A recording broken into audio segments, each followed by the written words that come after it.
help make those stories a bit better. I want you, your elderly parents, your children, your loved ones, not to worry about wait times and not to worry about your bottom line. Today, medical imaging equipment across Canada is falling behind. We don't have enough equipment to meet the growing demand for potentially life-saving tests, and the wait times for important tests and treatments are too long as a result. For the amount of money Canadians pay in taxes, they deserve timely access to quality health services, and the very best in modern health technology and equipment. That's why, as Prime Minister, I will invest $1.5 billion in our first term to replace aging MRI machines and CT machines and increase the total number of machines in Canada's healthcare system. C'est pourquoi, comme Premier ministre, je vais investir $1,5 milliard pendant notre premier mandat pour remplacer les vieux appareils d'IRM et de CT et d'accroître le nombre d'appareils dans le système de santé canadien. Here in New Brunswick, the median wait time for a CT scan is 56 days, and for an MRI scan, 28 days. That is 56 days spent waiting to be tested, to say nothing of knowing the results. This investment will support the commitments made by the Higgs government to make public health care accessible and dependable, and to work with regional health authorities to prioritize expenditures to reduce wait times. It will help our healthcare providers across Canada to deliver quality services with the most up-to-date technology and give patients quicker access to reliable life-saving tests so they can get the treatments they need when they need them. Hundreds of thousands of Canadians are forced to miss work while they wait for an important test, and that is unacceptable. Je vais aider nos fournisseurs de soins partout au Canada à offrir des services de qualité avec la technologie la plus à jour et donner aux patients un accès plus rapide à des examens fiables qui sauvent des vies, pour qu'ils passent moins de temps dans les salles d'attente et plus de temps avec leurs proches. Des centaines de milliers de Canadiens et de Canadiennes doivent s'absenter de leur travail afin d'attendre pour un examen important. C'est inacceptable. It's also our seniors who are most likely to use the healthcare system. It's our parents and grandparents who are most likely to need one of these tests. And with Canada's aging population, the demand for MRI and CT tests is only going to increase. I'm proud to be here today to deliver real relief to Canadians, real help for you, your kids, your parents, and more help for your health. And just before the election, I made a commitment to Canadians. I wrote a letter to every premier in the country and signed my name to a guarantee that a new Conservative government will maintain and increase both the Canada Health Transfer and the Canada Social Transfer, and that we will also maintain the current funding formula. Le nouveau gouvernement conservateur va maintenir et augmenter le transfert canadien en matière de santé et le transfert canadien en matière de programmes sociaux. Et nous allons aussi maintenir la formule de financement actuelle. This commitment means that provinces will be able to count on stable, predictable funding to pay for their programs and deliver quality health care. The reality is that Canada's population is both growing and aging, and this presents new challenges for the healthcare system. But Justin Trudeau simply doesn't understand how his reckless and wasteful spending makes meeting those challenges more difficult. He said he would balance the budget. Instead, his out-of-control spending and never-ending deficits have added so much to our national debt. We are on course to $1 trillion in debt by 2035. Trudeau's debt and deficits mean higher taxes and threaten access to the health and social programs you all depend on. The only way to guarantee a stable, responsive, and accessible healthcare system over the long term is to balance the budget. And the only party that will do that is the Conservative Party of Canada. And at the same time, we will make targeted investments like the $1.5 billion I have announced today so you can get the health care you deserve. You deserve a government that knows it's already hard enough to get ahead in life without the government making it harder. You deserve a government that understands that balancing the budget is the best way to preserve the services that Canadians rely on the most, including healthcare. And you deserve a new Conservative government that will live within its means, put more money in your pockets so you can get ahead. Vous méritez un gouvernement qui comprend que l'équilibre budgétaire est le meilleur moyen de préserver les services dont les Canadiens et les Canadiennes ont le plus besoin, dont les soins de santé.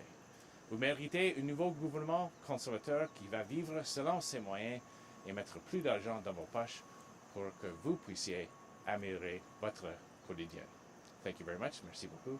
Happy to take your questions. Bonjour, M. Scheer, Louis Blouin de Radio-Canada. Vous étiez à Toronto cette semaine. Le chef libéral va être là aujourd'hui. Un des gros enjeux là-bas, c'est la lutte contre les crimes avec des armes à feu.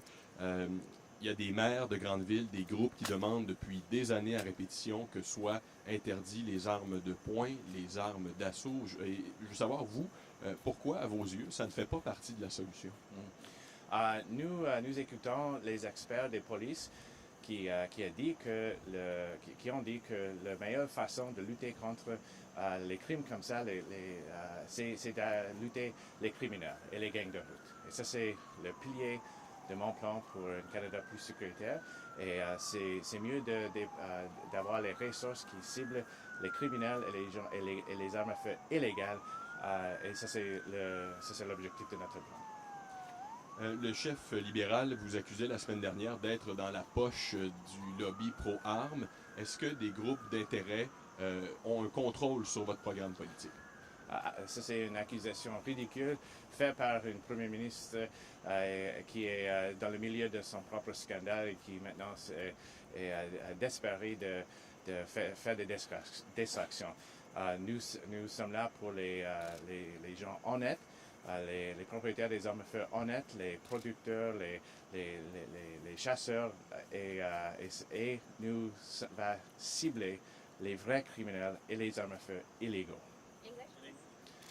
So that's a ridiculous accusation made by a prime minister who's mired in his own scandal and desperate to change the channel. Our plan goes after the real criminals.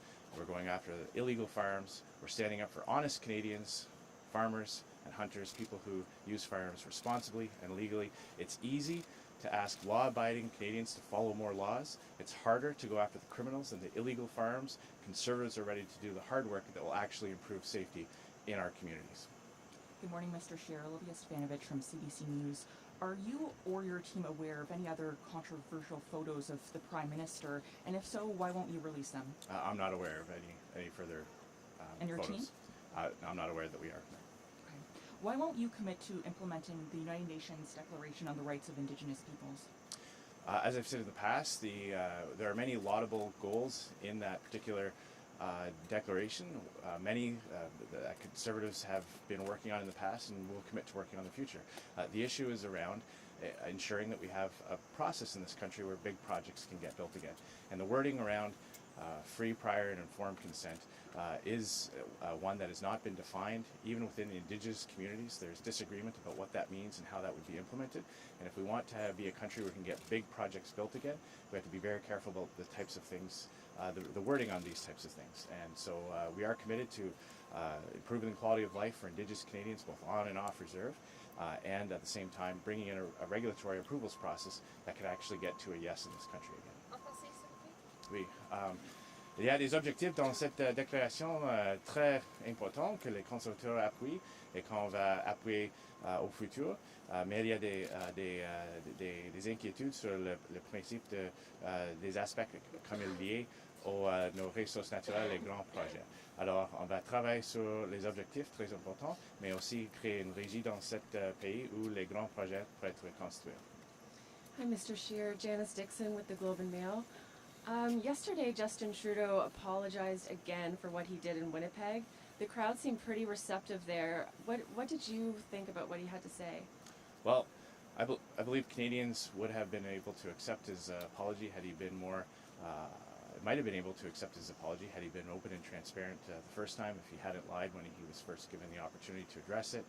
And again, I think people are very concerned about the hypocrisy, the fact that there is one set of rules for Justin Trudeau and one set of rules for everyone else. And you know, the fact that he won't even hold himself to the same standard that he's held other people. Je crois que les Canadiens auraient pu accepter ses excuses. C'était sincère et s'il n'a pas menti la première fois qu'il a eu l'opportunité. Et c'est clair qu'avec Justin Trudeau, il y a un système de règles pour lui et un système de règles pour le reste de nous. And did you learn anything further from your team about when it obtained that video that it gave to the media? No. Good morning, Mr. Scheer. Katie Simpson, CBC News. Just to follow up on a point you just made there, so you accused Justin Trudeau of having one set of rules for everybody else and another set of rules for himself. But at the same time, you have said that with your candidates, if they say something in the past that would be deemed offensive in 2019, as long as they apologize, they're welcome to remain a part of your team. With that in mind, are you not sort of doing the exact same thing by not apologizing for your 2005 comments on same-sex marriage? Well, I believe that if you look at Mr. Trudeau's apology, I believe Canadians would have accepted it if it had have been sincere. And the first time when he was given the opportunity to address these directly in an open and transparent manner, he didn't. And again, you know, he's not living up to his own standards. He had an opportunity to address this head on, and instead he lied when he was asked about how many times he did it. But sir, I asked about you. Yeah, well, again, you know, I've addressed that issue. The issue here is that when these photos and these incidents came to light, Justin Trudeau had an opportunity to address them head on, and in doing that, he lied about how many times it happened. So I think Canadians might have been able to accept his apology had he been honest and transparent the first time. Hello, Mr. Scheer. Kevin Gallagher of CTV National. I still think we'd like to hear if you're willing to apologize for comparing same-sex marriage to a dog's tail in 2005. Well, I have addressed that speech, and again, what we're talking about here, and what is the subject of these conversations in the last few days, is the way Justin Trudeau handled dealing with the incidents that came to light in his past. And I think Canadians might have been able to accept his apology had he been open and transparent the first time. Do you think Canadians accept your views back in 2005 about same-sex marriage? Obviously, we had a debate on that issue. Canadians had their say. Our country has moved on, our society has moved on, and I've moved on. C'est clair que notre pays a eu un débat sur cet enjeu. Les Canadiens ont fait le choix, la société a accepté, a passé de cet enjeu, et moi-même a fait la même chose. Mr. Scheer, Michael Couture for Global National. I want to ask you about immigration. You've said that our immigration system is broken. How will you fix it specifically, since immigration is crucial for our economy? What I've said in the past is that Canadians are losing confidence in our immigration system because Justin Trudeau has failed to do anything about the... But how will you fix it, sir? Well, sorry, it's about you now. Well, in your preamble, you framed it, so I'm addressing that. Canadians have lost confidence in the immigration system because Justin Trudeau has failed to deal with the tens of thousands of people who have crossed into Canada illegally. So what we're going to do, we'll have more to say during the campaign, is addressing that very issue, applying the principles of the safe third country agreement along the border, so that people who have already reached a safe place make the asylum claim in that country. I just want to follow up. Oh, sorry. Oui, je crois que les Canadiens ont perdu confiance dans notre système à cause de le fait que Justin Trudeau a échoué de régler le problème à Roxham Road. Et nous allons avoir plus de dialogue pendant cette campagne, mais ça va commencer avec l'application des principes dans l'entente entre les pays sûrs à nos frontières. I just want to follow up with a question on Bill 21. If elected Prime Minister, you're going to have to stand up for all Canadians, but how will you not challenge Bill 21, which a lot of people are seeing as discriminatory? Well, Bill 21 is being challenged. It is going through the courts, and the courts will decide on it. En français? Oui, mais les gens au Québec qui sont contre la loi 21 a fait un appel aux cours, et les cours vont trancher. Good morning, Mia Rabson from the Canadian Press. I asked you the other day whether or not you believe there should be any restrictions on the sale of semi-automatic weapons in Canada, and you didn't really give a response. Can you explain today why you think, or whether you think Canadians should be able to buy semi-automatic weapons in Canada? Well, Conservatives support robust regimes around the ownership, sale, and screening process for individuals themselves. We support having gun laws in place that maximize safety, that ensure that public safety is addressed in these types of things. There are many restrictions and limitations as part of that Conservatives have always supported in the past. What we're talking about is whether or not it is effective to have blanket bans on other types of firearms. And what we've heard is from police experts that it's more effective. It'll lead to safer communities if we use police resources to go after criminals and illegal firearms. En français? Oui, il y a beaucoup des règles. Il y a des règles dans notre régie pour les armes à feu ici au Canada que les grandes autorités ont toujours appuyé d'assurer la sécurité publique.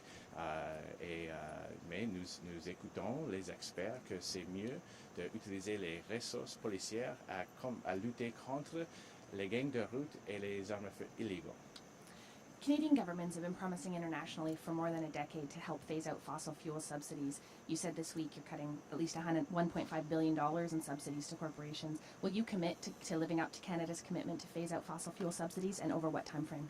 As long as there is international demand for oil and gas, I believe that Canada should be the one supplying it.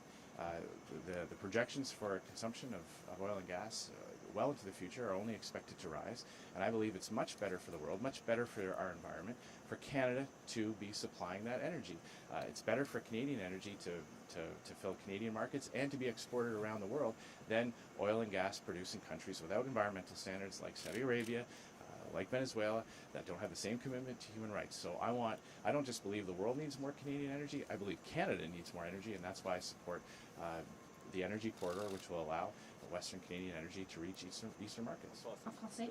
Oui, les projections pour la consommation de pétrole est que la consommation va augmenter dans le futur, et je crois que c'est mieux que le Canada peut partager nos ressources naturelles avec le monde, au lieu de les autres pays comme l'Arabie Saoudite, comme le Venezuela. Nous avons les standards environnementaux très élevés, et ça c'est mieux pour l'environnement si le Canada est le pays qui peut partager ses ressources naturelles. Good morning, Mr. Scheer. Silas Brown, Global New Brunswick.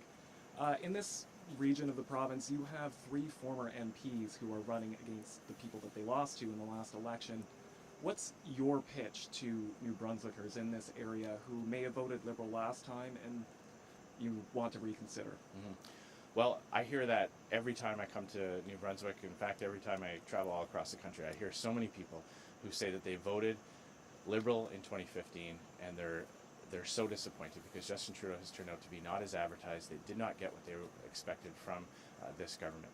And so we've got a great blend of candidates in this region, people who have held the confidence of voters before, have provided excellent service to their constituents, and as well as new candidates who are running for the first time for us. So that's going to be a great mix of some veterans with experience and new MPs that can help bring about new ideas as well. So I'm very proud of the slate of candidates we have in New Brunswick and all across Atlantic Canada. What can you offer to New Brunswickers specifically that you don't believe Trudeau can? Well, when we look at Justin Trudeau's failures on things like NAFTA, failing to address the failing to get any resolution in negotiations with the United States to do anything long-term on softwood lumber. We know the carbon tax is having a disproportionate effect on New Brunswickers, both on the individual side and on important industries like forestry. We know that the regulatory process that they have implemented in Killing Energy East has had an impact here. There is a lost opportunity. So clearly the Conservative Party is on the right side of New Brunswickers on several important issues. Thanks very much. Merci beaucoup.